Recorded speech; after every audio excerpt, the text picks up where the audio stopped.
Hey moms, welcome to episode 36. Today I have Valerie Fentress again for part 2 from our last conversation on episode 29. On episode 29, we talked about the power of fairy tales and how we can find biblical truths in them. Today we're going to be talking about that and then going a little bit deeper into how to teach your kids to discern good books, what's good to read, what's not, how to stay away from ones that aren't great. And you're going to learn some really great tips to figure this out so that when your kids are reading independently from you, they're going to have the skills embedded in them on how to choose a good book. Can't wait for you to hear this. Hello, moms. Welcome to the Front Parking Spot podcast. I am so glad you're here. I'm Jennifer Bosma, wife, mom, grandma, former teacher for 23 years, and now a Christian children's book author and your podcast host. Are you a faith-based mom trying to live out a Christian life for your family? Do you want to learn more ways that you can have power over your child's spiritual growth? Inside this podcast, you will find tried and true ideas to grow in your faith and be the best wife and mom you can be. So listen in as you're cleaning up, doing the drive, or matching that sock, and be encouraged to know that God has his front parking spot set aside for you. Hello, moms. Welcome to episode 36 of the Front Parking Spot podcast. I am so excited to have Valerie Fentress here again.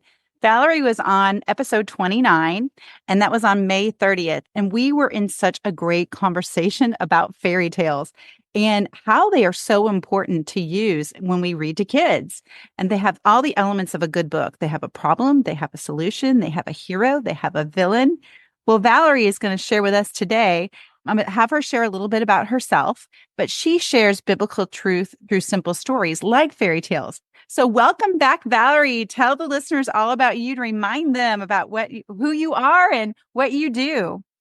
Well, thank you so much for having me back, Jennifer. It's a joy to be on this podcast again. Well, a little bit about me is I am a Texas born and raised mom of 3 boys and an author of 2 children's books, as well as the host of the Bookworthy podcast, which has the goal to help families find good books for the kids in their lives.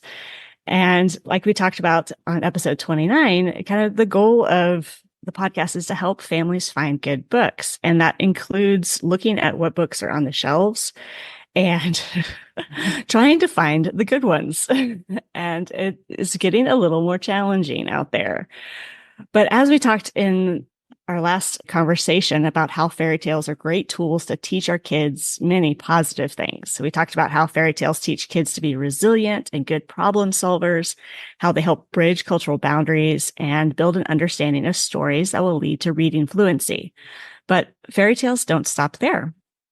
They also contain great moral value, teaching children a lesson of how to be virtuous, good manners, or simply what makes a person good or bad. And that's why they've been around for so long, is because we've clung to those moral truths of these stories.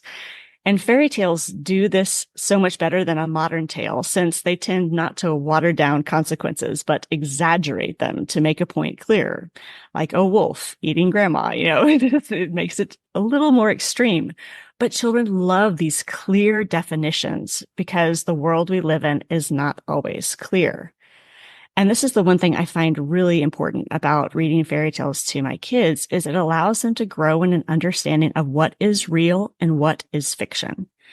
And it helps them process both good and evil in the real world in a healthy way.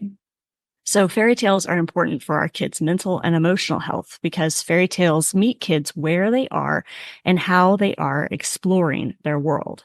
It gives them situations they hopefully won't encounter, but they also help them to process the world they're growing up in because they are coming across hard topics that are just hard for their young brains to understand because in their minds, the world is a good place and they don't see the evil. So when evil comes in, fairy tales really give them a chance to define good and evil, and which we touched a little bit on our last conversation. One thing I want to bring up too, Valerie, is I got your book Beneath the Hood since we last talked. Mm-hmm. And it is amazing. I cannot wait to give it to my grandkids because what I love about it is you take the story of, Little Red Riding Hood. And I love it because the message in there is stay on the path and remember you are a child of the king. And I love that so much because I'm always telling my kids and grandkids, stay on the path God has for you. And then in this story, you brought in like all the little temptations along the way. Like for a little child, like the ponies, Mm-hmm. like the ponies wanted to bring him off the path and the little girl stayed steadfast. And then you brought in children laughing and playing and the decorations at the table, like a party. But the little girl had to know the message on stay on the path and remember you are a child of the king. And that was really good.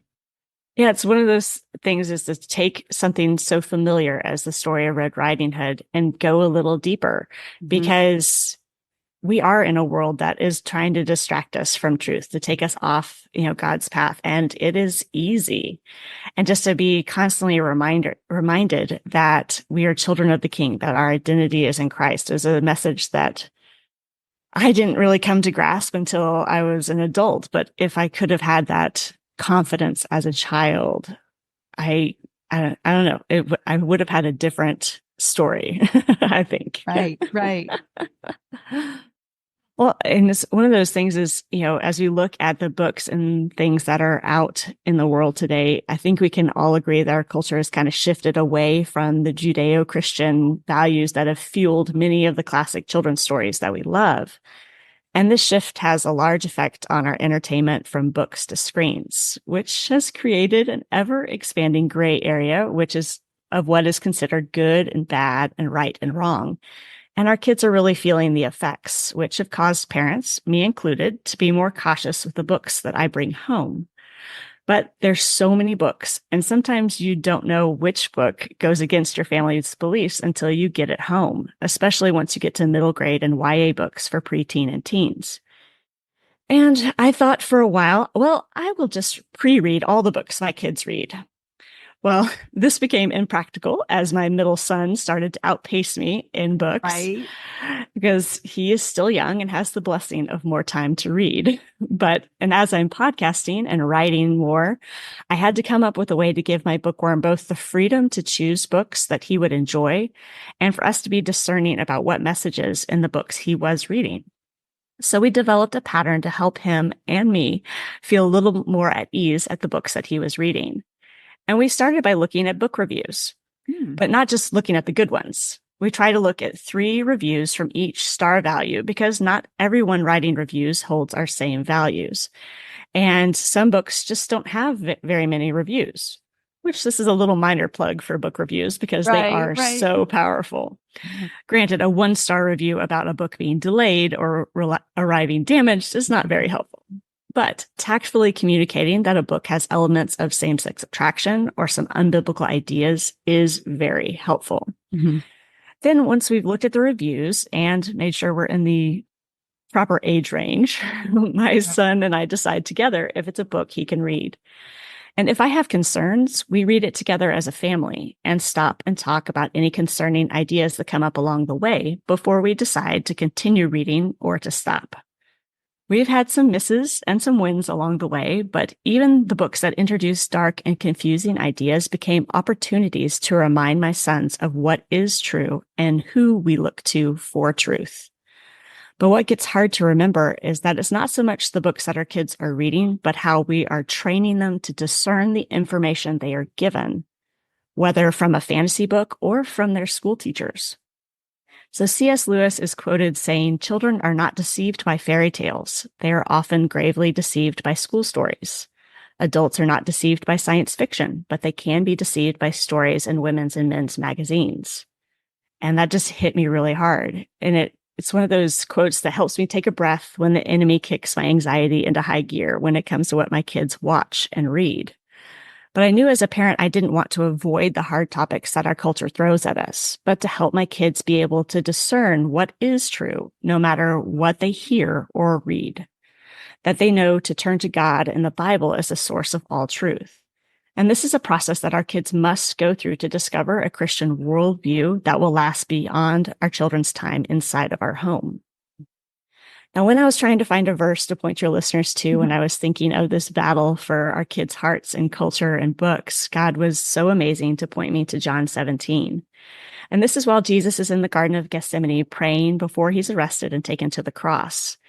And it's really his final plea to God. But as I read this, and I'm going to read it for you, but don't just think about Jesus praying for all of his believers, which is powerful enough on its own, but as a prayer of a parent over a child. So let me read you John 17:15 through 19. I'm not asking you to take them out of the world, but I'm asking you to keep them safe from the evil one. They don't belong to the world, the same as I don't belong to the world. Make them ready for your service through your truth. Your teaching is truth. I have sent them into the world, the same as you have sent me into the world. And I am making myself ready to serve. And I do this for them so they can truly be ready for your service. And as a parent, this just, I don't know. I think I'm going to have to paste it on my wall or something, because that's my goal as a parent, is to prepare my kids to be in God's service when it's time for them to go out into the world. And I think we can pray this for our kids, just as Jesus prayed it over his disciples and future believers like ourselves. That is so good, Valerie. And I like, because we were talking before the podcast, about public versus private versus Christian school. And my kids all went to public school. And you mentioned your kids did too. Mm-hmm. And, but it really doesn't, this is going to filter in because it's the world we live in. And your kids are not necessarily safe if they are in a Christian school or in a private school, because these are going to come in. So what you're teaching them is, regardless of what school they're in, that scripture pretty much says, you're born in this world, but you're not of this world. And I love that. But we need to, the fact that you're talking about, reading the book reviews, I love that. And another thing that when you mentioned about the age of your child and the book age, that's really important, because when I was a teacher, I remember one student in particular, she was extremely bright. Like, she read at a level, like when she was in fourth grade, she read at a high school level. I mean, it's pretty much ninth or 10th grade. Brilliant kid. However, the topics in those grades, just because your child can read at that higher level and they understand, their little bodies and their little souls are not ready for the topics that a freshman or sophomore in high school talk about versus like fourth grader. So even though that's very important to keep that, because I think I remember that this particular parent kind of like to praise like, oh, my child's so smart, but you need to put her in higher level books. And then we would have this frank conversation that her maturity level is not ready for this because she is 10, Right. So, and that's the case with my middle son. He reads at a high school level, and he's, just finished sixth grade, and he's been reading at that level for a while. But I know that those books, talk about a little bit more of a romance and attraction, which he's just not ready for. And so it is important to really kind of look at, what their age is, what their maturity level is, and the books that they are looking into, because, it is easy for them to read anything and everything. And I think my son has read every book in our house that he is allowed to read twice, because there are some books that's like, I would rather you wait till you're older. I mean, my husband suggested that my 12-year-old read the Screw Tape Letters. It is a great book. It is wonderful. It's so thought-provoking. I mean, I'm a C.S. Lewis fan. Right. I was going to say C.S. Lewis, and he is so safe. However, he seems so safe. But I was like, let me read this first. Right. And I read through it, and there were just some elements. I'm like, he's just not going to understand this. Right. And so I was like, let's hold off and wait till you're a little bit older. And, I enjoyed reading the book. My husband, he loves that book, but I'm like, I just don't think he was ready for those conversations, because there is, especially in Screw Tape Letters, just that awkward, these are demons talking about how they're deceiving people, and which is very interesting, but it is hard to comprehend as an adult. So I can only imagine my 12-year-old. Have your kids ever brought to you like a book that you knew they were reading, and you reviewed it and it's the right age? Have they ever brought you a book saying, I'm not sure if I like this, or this is kind of inappropriate, or what do you think on this? Or have they ever come to you with that? They have. So what is it? The book series, the Percy Jackson series. Okay. Those were popular when I was teaching. They're very popular. Right. And my son loves Greek mythology, and so he just loved it. Well, as the author, his future series they kind of explore a little bit more of homosexuality. And he started reading it and he was like, wait. Mm. And he brought it to me. I was like, Mom, I think this book is talking about this. I'm like, okay, well, what does the Bible say about this? What do we believe about this? Do you think it's going to hinder your reading of the story? We kind of just talked about it. It's like, is it going to be a stumbling block for you?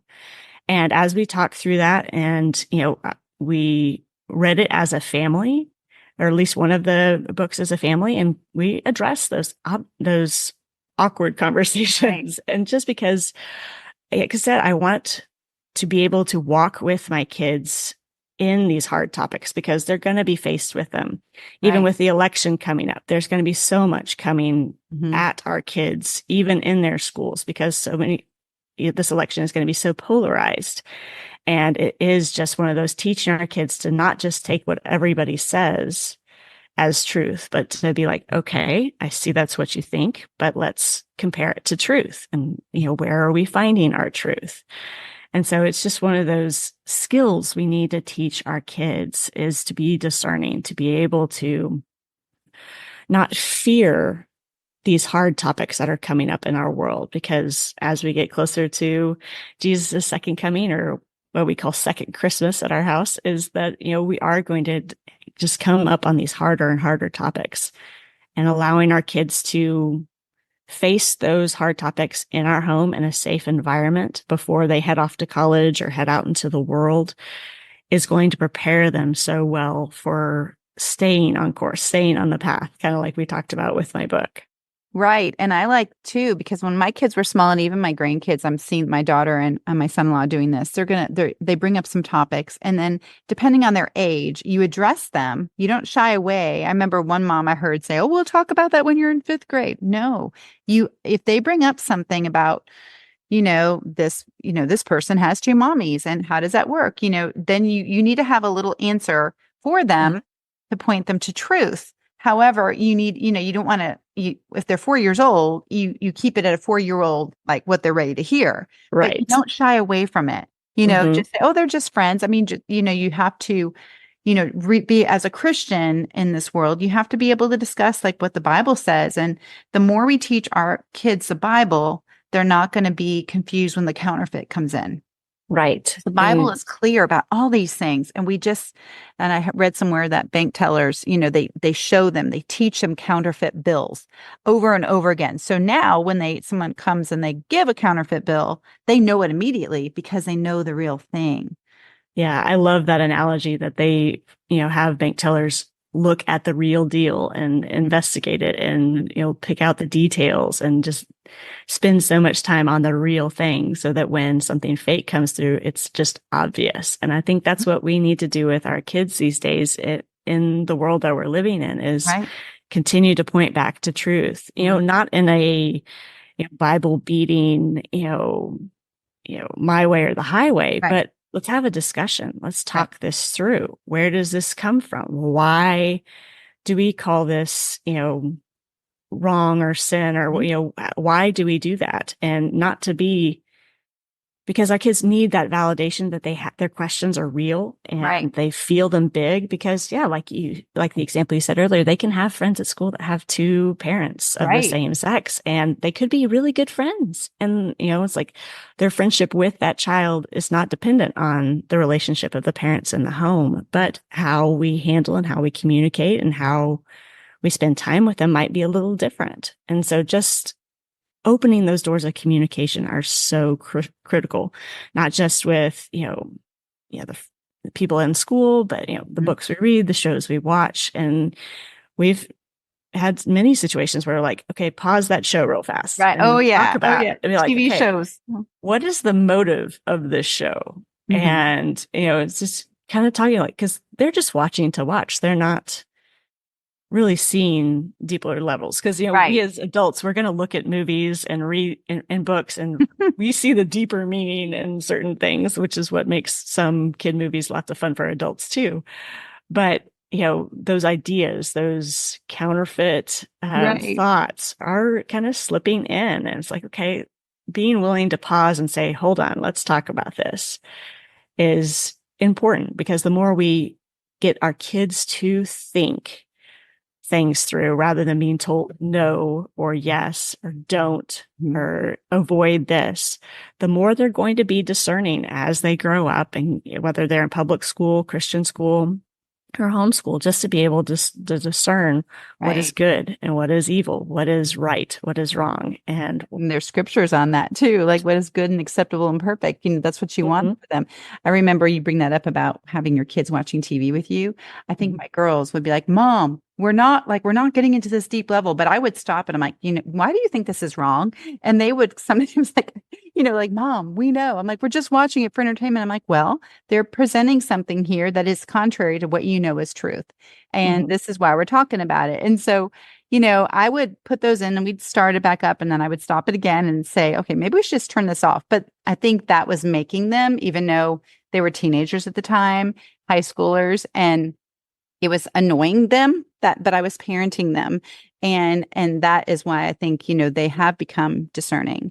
But parents, you can't be afraid of those hard conversations or standing on truth and standing on, don't stand on the line of the world. You need to be on the one side of the line, which is the truth, and one side of the line, which is not truth. The line is not truth. You need to be on the truth side of the line in society today. And then loving kindness, we're not going to be thinking, oh, we're so much better than that person. No, we're not the judge. God is the judge, but we know what the Bible says.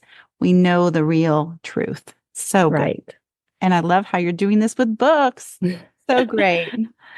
It's one of those things is, it's become so hard to find good books. And, even the books that are popular are not always the best. And so it's just building into our kids how to choose good books, because I want my kids to read. Right. And, there are, books that have been challenging, if you look at the list of banned books, I mean, it's still, they're very interesting books that present really hard truths. But, it's just not being afraid of those hard things and being willing to, like you said, kind of compare it to the real deal, and just to really take that time and that intentional time with our kids to prepare them to handle those hard subjects that are going to come up against in whatever schooling or just in the world itself. And moms out there in the audience, picture books are not exempt to this. And I think I mentioned in our last podcast, on podcast 29, we got a great book. We rented it, borrowed it from the library. And then I ordered the second book of that series, and it was not appropriate. And we returned it. Like I mentioned in episode 29, it was a kid's book, but it went down a topic that my 4-year-old granddaughter and 2-year-old granddaughter they were not ready to hear this topic, and I'm like, why is this coming? They could have done so much more with this book. And no. So moms, be discerning on any book, from little kids all the way up, the messages. And like I said before, don't be afraid to change the words when they're pre-readers and they don't know what it says, and you find something in your spirit that's not good. It is okay to change the words. Well, we are almost out of time today, Valerie. Tell us again how we can find you and get your book Beneath the Hood. Well, the best place to go is my website, which is valeriefentress.com. And you can also find links to social media and the Bookworthy podcast. And if you have any young readers in your home, we're doing a summer reading challenge at the Bookworthy podcast. So if you have kiddos that you want to encourage your kids to read over this summer, there's a free PDF there to help track those things with prizes and all kinds of fun things just to encourage reading in our kids this summer, as well as some videos I'll be posting about some suggested books as well. So I'd love to have you over there. So great. Well, thank you, Valerie, so much for being here. I think you've enabled moms to really take this book choosing in control and have confidence in how they pick their books for their families. You've been awesome. Thank you. Thank you, Jennifer. Well, mamas, thank you so much for joining in. I know you are super busy doing all the things that can consume your day, but you took a couple of minutes to learn how God wants to build you up in your faith, family, and life. And He wants to applaud you for this. Please subscribe and review my show. This helps other moms tune in as well. I'd love to connect with you on Instagram at Front Parking Spot, on Facebook at Front Parking Spot Mom Community, or my website at jenniferbosma.com. Have an Ephesians 3:20 type of day, mamas, and be encouraged as you go for the front parking spot in your life today. God bless.